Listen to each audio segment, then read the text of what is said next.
Imagine que João e Pedro ouviram falar que a empresa ABC era uma excelente oportunidade e decidiram ambos comprar 100 ações dessa empresa ABC a R$10 cada, totalizando um investimento de R$1.000 cada um. Porém, passado algum tempo, a ação de R$10 cai para R$5 e ambos, Pedro e João, veem o seu dinheiro valer a metade, o seu patrimônio cair pela metade. Só que agora, ambos, Pedro e João, eles aprenderam a escolher boas empresas e viram que a tal da empresa ABC que eles investiram é uma empresa ruim, é uma empresa sem perspectiva de futuro. É uma empresa simplesmente que não dá lucro e que não vale a pena mais ser sócio dela. Ou seja, eles perceberam que a chance da empresa ABC se recuperar é muito pequena.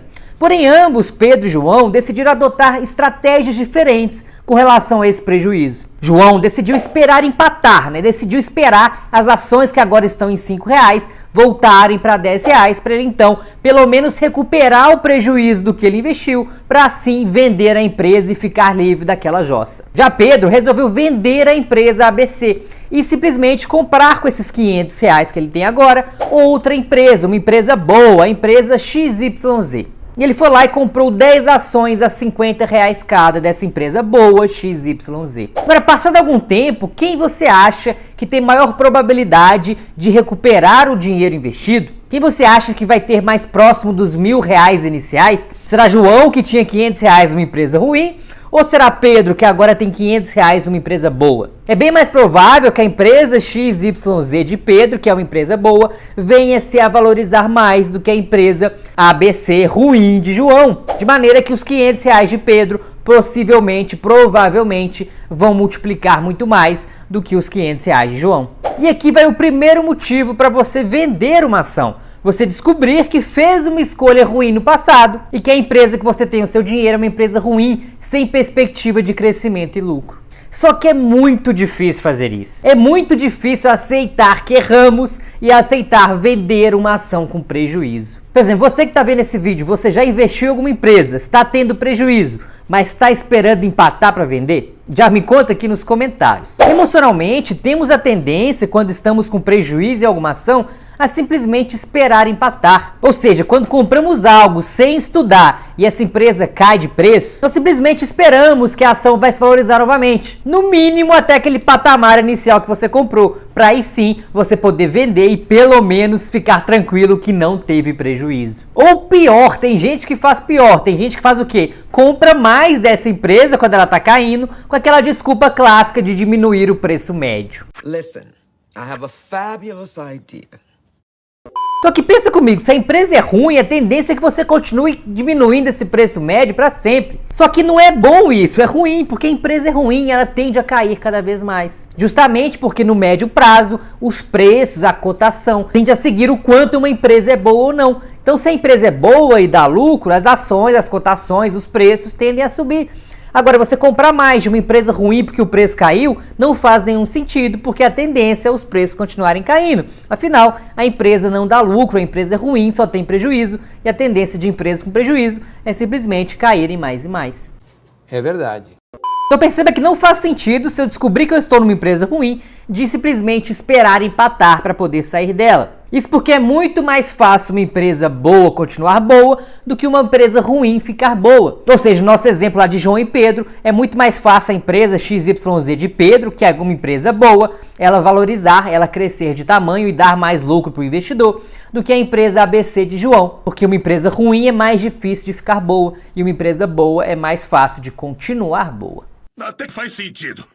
E além disso, esse prejuízo que Pedro teve quando ele vendeu a empresa lá com prejuízo de R$500, ele pode simplesmente anotar esse prejuízo no seu imposto de renda e abater lucros futuros de vendas de ações. Ou seja, ele pode recuperar esse prejuízo deixando de pagar imposto sobre lucros futuros. Vamos dar um exemplo prático para poder entender como funciona. Imagina que Pedro, no futuro, ele vendeu R$30.000 em ações no mês. Então, acima de 20 mil, já tem que pagar o imposto de renda. E ele teve lucro nesse venda de 30 mil, ele teve um lucro de R$3.000. Ele vai ter que pagar 15% de imposto de renda sobre os R$3.000 que ele teve de lucro.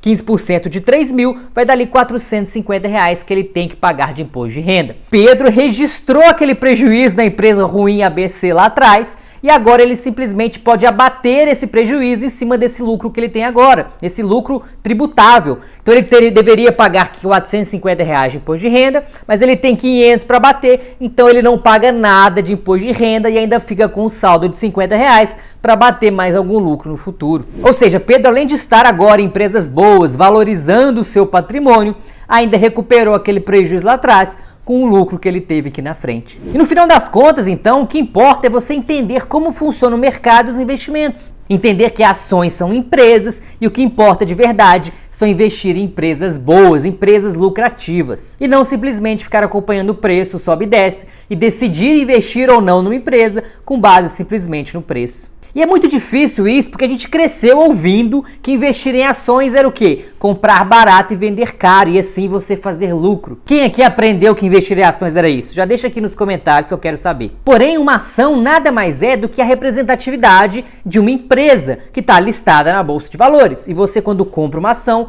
você passa a ter direito a ser sócio dessa empresa e participar dos lucros que essa empresa gera. Ou seja, eu quero ser sócio de empresas lucrativas, porque aí faz sentido eu participar dos lucros dessas empresas. E o preço nada mais é do que a movimentação do mercado, né? A movimentação da economia, as pessoas influenciando o mercado. Por quê? Quando o preço sobe, significa que mais pessoas estão comprando que vendendo. E quando o preço cai, significa que mais pessoas estão vendendo do que comprando. Porque a economia, ela é uma ciência social.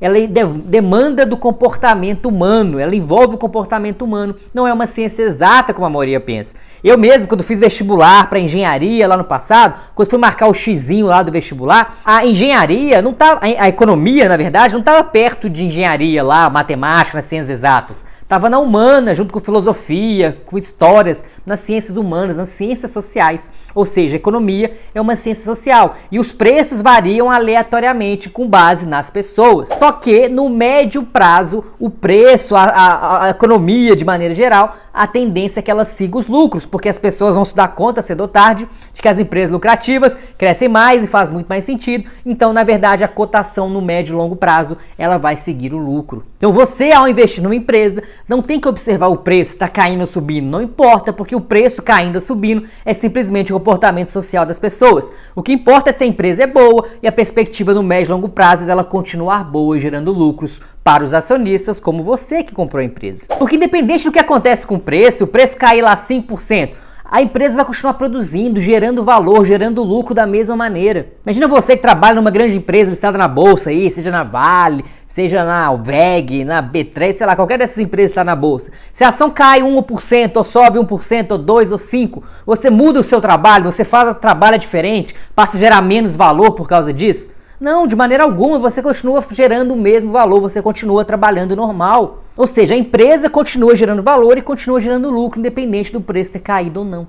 Ou seja, é o lucro que importa e não o preço. Sendo assim, o objetivo é ter bons ativos na carteira, ter empresas boas que dão lucro. Isso sim, no médio e longo prazo, vai fazer o seu patrimônio crescer de verdade. Então avalie as empresas, a perspectiva do negócio, se é uma empresa lucrativa ou não, né? Avalie os fundamentos e aí sim você, com base nisso, defina se vale a pena ser sócio ou não de uma empresa. Ah, mas e se a empresa for boa e não estiver caindo, ela estiver subindo, eu deveria vender a empresa para poder equilibrar a carteira? Na verdade que não, porque boas empresas a gente não vende, a gente não sai de negócio, porque nosso objetivo não é ter o lucro vendendo, nosso objetivo é aumentar o nosso patrimônio.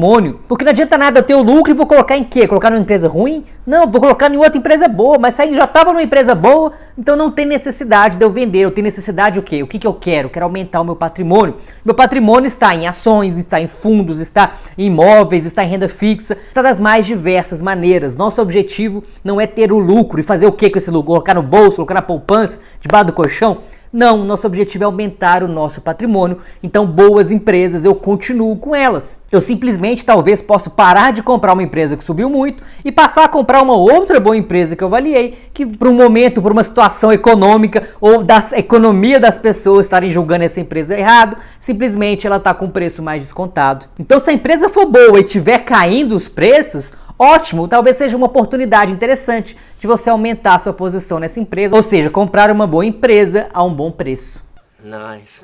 Agora, se a empresa for ruim, estiver caindo ou estiver subindo, não importa. O que importa é, se a empresa é ruim, venda o quanto antes para poder colocar o seu dinheiro em empresas boas que vão te dar lucro no médio prazo. Dessa forma você fica tranquilo, confiante que está fazendo boas escolhas, escolhas essas pautadas em fundamentos, pautadas realmente no que importa na avaliação de uma empresa. Você pode assim muito mais fácil recuperar algum prejuízo que você teve numa escolha ruim do passado e dessa forma fazer muito mais dinheiro com o tempo. Faz sentido? E neste vídeo aqui eu contei exatamente como você vai fazer para escolher uma boa empresa.